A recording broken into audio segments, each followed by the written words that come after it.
Plus on vieillit, plus notre santé devient fragile et doit être prise en charge.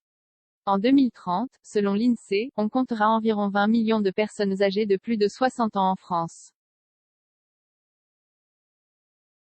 On estime alors que 1,55 million de seniors dépendants auront besoin de soins constants.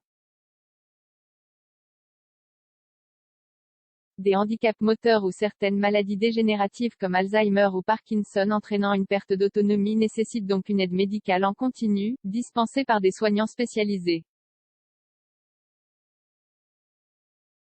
Les métiers du grand âge. Prendre soin d'un senior renvoie à notre humanité la plus profonde. Un principe de solidarité qui est au cœur des métiers du grand âge, et de ceux et celles qui travaillent au plus près des personnes âgées fragiles. Leur mission commune est d'œuvrer pour le bien-être et le confort de nos aînés. Les professions paramédicales sont en première ligne, les infirmiers administrent les médicaments et surveillent l'état du patient en étroite collaboration avec le médecin traitant ou gériatre, tandis que les aides-soignants et les assistants de soins en gérontologie leur prodiguent des soins d'hygiène mais aussi un réconfort moral, un accompagnement physique et une aide dans les tâches de la vie quotidienne. En ce qui concerne la rééducation, les kinésithérapeutes, les psychomotriciens et les ergothérapeutes stimulent les muscles et réadaptent les personnes en incapacité physique ou psychique à l'aide d'exercices sportifs, cognitifs ou d'activités manuelles, afin qu'elles puissent retrouver leur autonomie. Citons également les podologues, les pédicures et les diététiciens, qui contribuent eux aussi à la santé des personnes vieillissantes. Dans les établissements spécialisés, ces professionnels de la santé travaillent dans des institutions accueillant les personnes âgées, valides ou non, ou en perte d'autonomie comme les foyers logements, les résidences-services, les maisons de retraite médicalisées et les EHPAD, établissements d'hébergement pour personnes âgées dépendantes, ou encore les unités de soins de longue durée, USLD, réservées aux seniors totalement dépendants qui nécessitent une surveillance médicale continue. Comme la population française vieillit, l'INSEE estime que 300 000 nouveaux emplois seront à pourvoir d'ici à 2030. Certains établissements peinent d'ailleurs à recruter et 1 sur 2 emploient du personnel libéral ou intérimaire pour combler les pénuries. Soigner à domicile pour les seniors qui choisissent de rester chez eux, l'aide de la famille, s'il y en a une, ne suffit pas toujours à combler tous les besoins. Afin d'assurer le maintien à la maison, une aide extérieure est alors nécessaire.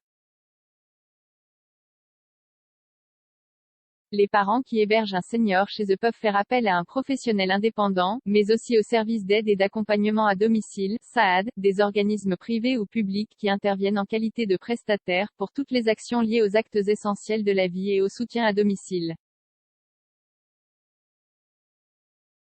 Les services de soins infirmiers à domicile, SSIAD, sont aussi là pour éviter l'hospitalisation, prévenir la perte d'autonomie et lutter contre l'isolement des personnes âgées et fragilisées.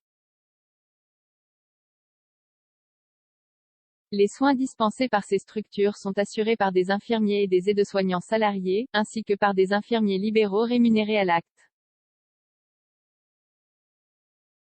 Économie. Le permis vacances-travail, comment ça marche? Économie emploi, du box à la piste, la filière équine recrute. Comment se former?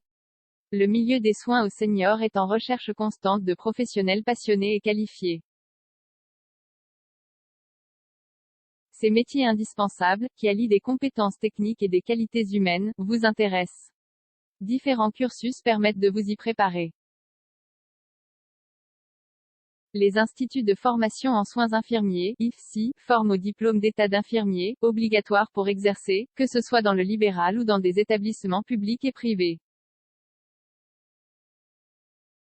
Pour devenir aide-soignant, il faut par ailleurs être titulaire du diplôme d'état d'aide-soignant, DEAS, de niveau V, accessible par concours. De nombreuses formations, dont certaines en alternance, y préparent.